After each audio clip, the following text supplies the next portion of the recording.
Good afternoon, everybody. My name is Kaiser Snedeker. This is my strategy and performance review for the Buhi Board of Directors. First, I want to cover the goals that were given to me by the Chief Marketing Officer. We were given quite a few goals, but these are the goals that stuck out to me. First goal was spend the entire budget, grow number of followers, increase the engagements we receive on our posts, increase sales, and outperform the peers that are competing with us in the marketing department. So my marketing plan, my audience, I was focused on college students, professionals, ages 18 through 34. I tried to get 3 to 5 posts per week, usually posting about mid mornings to early afternoon. I posted a lot on Instagram, Facebook, and TikTok. Instagram, I focused mostly on lifestyle and products being used in real life situations, user generated content. Facebook was testimonials and reviews, and TikTok was a lot of pack with me and fashion trends. Marketing goals that we set early on were use targeted content, prioritize interactions and revenue, and reflect Bui's personality. Luckily, I was able to complete these goals throughout my time here at Buhi. The ads were targeted to specific demographics. This helped us increase our meaningful interactions with the consumer. Content was created using post data, and that helped us maximize the interactions we would receive and maximize revenue. And the content created, we were able to reflect Bui's modern and authentic brand. My strategy throughout the simulation was to use data analytics. These analytics were used to identify the best platforms, the best type of media, and best times to post to the social media platforms. Shoppable content.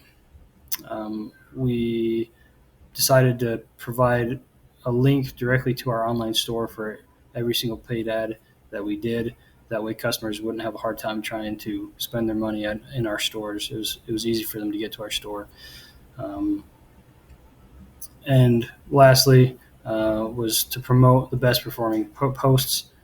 So platforms that had the most revenue, those are the ones we focused on the most, and the content that generated the largest return on investments, we either reused that content or tried to closely imitate it. Content performance. So the best platforms were Instagram, Facebook, and TikTok. And once again, those were lifestyle and user-generated content, testimonial reviews, and pack with me fashion. Instagram brought in the most revenue. They brought in $175,440.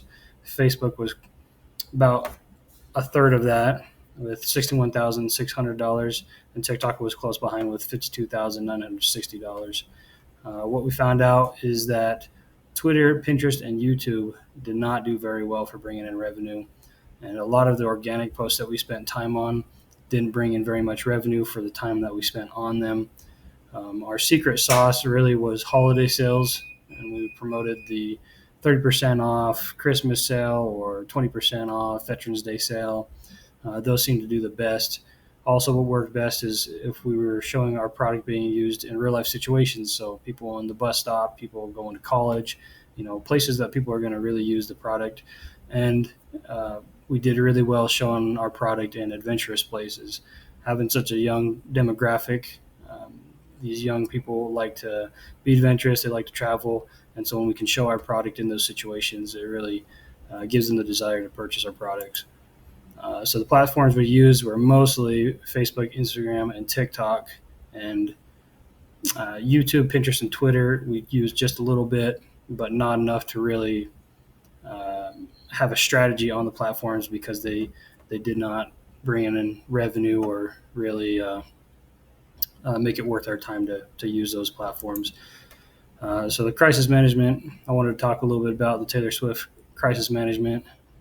Taylor Swift posted online. She had bought one of our Buhi bags and found a note inside from a Chinese factory worker claiming slave-like conditions. And so obviously we had to act really fast.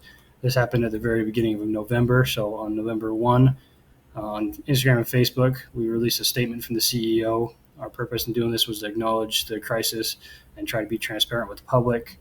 The next day on Twitter, Instagram, and Facebook, we put out a video of our CEO and the update of the investigation that was going on to show that we sincerely wanted to get to the bottom of this problem. The third day of November, Instagram stories, we did a live Q&A session. This was to help us engage directly with the followers that were following this crisis and who were interested in what we had to say.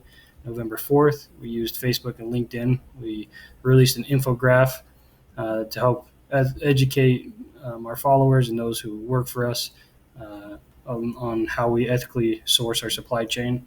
On November 5th, we used Instagram, Twitter to post the steps that we were taking to show to the public that we were taking corrective actions where we could. And November 6th, on Instagram and Facebook, we posted out employee spotlights. This helped us kind of humanize our brand, let people know that, yes, we use people in China to manufacture products, but the majority of our employees are in the United States. Next, I want to talk about the results and growth. So over this last 12 weeks, we've gained close to 40,000 followers. We've done $356,000 in revenue, and we've had 4,469,000 impressions, 61,000 clicks, 135,000 likes, 50,000 shares, and 67,000 engagements. So we've had quite a bit of activity around our posts.